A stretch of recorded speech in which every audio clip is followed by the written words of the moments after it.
தேங்காய், பச்சை மிளகாங்க, கருவேப்பிலை, புளி, உப்பு, சின்ன வெங்காயம். இந்த சின்ன வெங்காயம் தாங்க இந்த சட்னிக்கு டேஸ்ட்டு கொடுக்கும். நான் முந்தி தேங்காய் இல்லாமல் இன்னொரு வீடியோ அம்மியில் அரைச்சி போட்டேங்க. இது நான் உரலில் அரைச்சி போடுறேன், பாருங்கள் எப்படி இருக்குது. இதை இந்த மாதிரி வதக்கிக்கணுங்க. இந்த மாதிரி வெங்காயம் இந்த அளவு வதங்கி இருக்கணுங்க. இது இப்படி அமுக்குனா இப்படி வரணுங்க, இப்படி வரணும். இந்த அளவு வதக்கிக்கணும். கருவேப்பிலை, புளி, உப்பு, பச்சை மிளகா, தேங்காய். இப்போ நான் உங்கள் முன்னாடியே இதை அரைச்சி காட்டுறேங்க, பாருங்கள். இது எல்லாத்தையும் இப்படி ஒன்றா போட்டுக்கோங்க. இது எல்லாத்தையுமே இப்படி ஒன்றா இப்படி எல்லாத்தையுமே இப்படி ஒன்றா போட்டுட்டு நீங்கள் இப்படி அரைச்சிங்கன்னா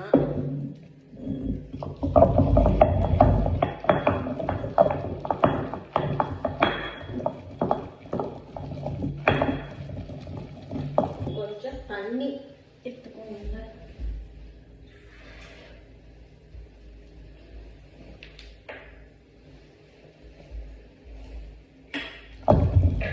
தண்ணி போட்டுட்டு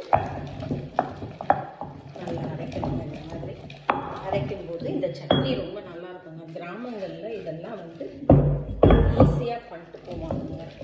நெய் உரல் இங்கே கிடைக்கிறது தானே, எல்லாமே விளைச்சல் பொருளை வச்சு டக்குன்னு பண்ணிடுவாங்க. பாருங்கள், தேங்காயும் தேங்காய் தட்டிக்கோங்க, இல்லைன்னா லேட்டாகும் அரைப்படுறதுக்கு.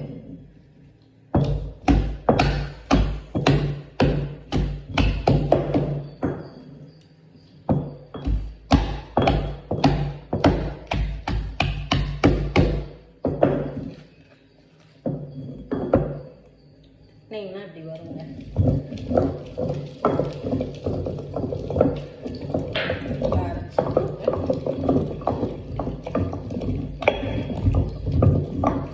இப்போ வர தேங்காய் கொஞ்சம் வழுக்கக்காயாக இருக்கிறதுனால கொஞ்சம் அரைப்பட மாட்டாங்க.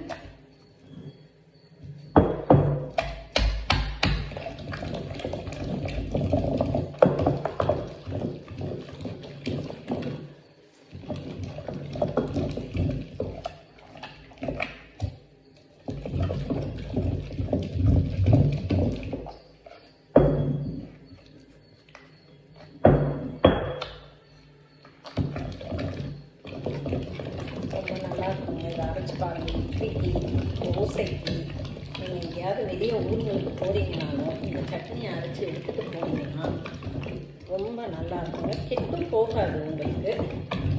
காலையிலேருந்து சாயந்தரம் வரைக்கும் உறுதியாக கெட்டு போவாங்க. ஆனால் அதுக்கப்புறம் அது கொஞ்சம் ஃப்ரிட்ஜில் வச்சாதான் நல்லாயிருக்கும். புளி போட்டு அரைக்கிறதுனால சீக்கிரம் கெட்டு போகிறதுக்கான வாய்ப்பு கம்மிங்க.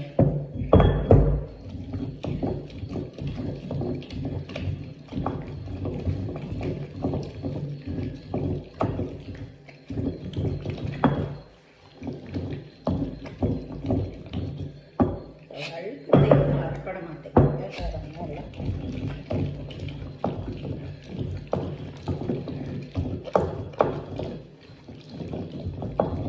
நேற்று தக்காளி சட்னி நான் அப்படியே அரைச்சிட்டு காமிச்சேங்க. இன்னைக்கு அரைக்கிறதையே காமிக்கிறேன் உங்களுக்கு. பார்த்துட்டு சட்னி நல்லா இருந்ததுன்னா கமெண்ட்டில் சொல்லுங்கள், நல்லா இல்லைனாலும் கமெண்ட்டில் சொல்லுங்கள். உங்கள் சஜஷன் எனக்கு ரொம்ப முக்கியங்க. இதெல்லாம் அந்த காலத்து சட்னிங்க. ஊருங்களில் சாதாரணமாக அரைக்கிற ஒரு சட்னி. இப்போ யாரும் அம்மியில் அரைக்கிறது இல்லைங்க. இதை நீங்கள் மிக்சியில் அரைச்சாப்புல நல்லாயிருக்கும். கடைசியாக இந்த கடுகு, உளுந்து கூட கொஞ்சம் போட்டுக்கோங்க. இதை போட்டு அரைச்சிடணுங்க. இதில் கொஞ்சம் தண்ணி கூட போட்டுக்கோங்க.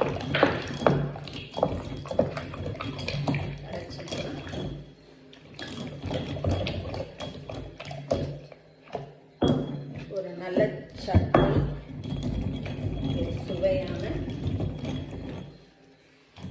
ருசியான ஒரு சட்னி கிடைக்குங்க.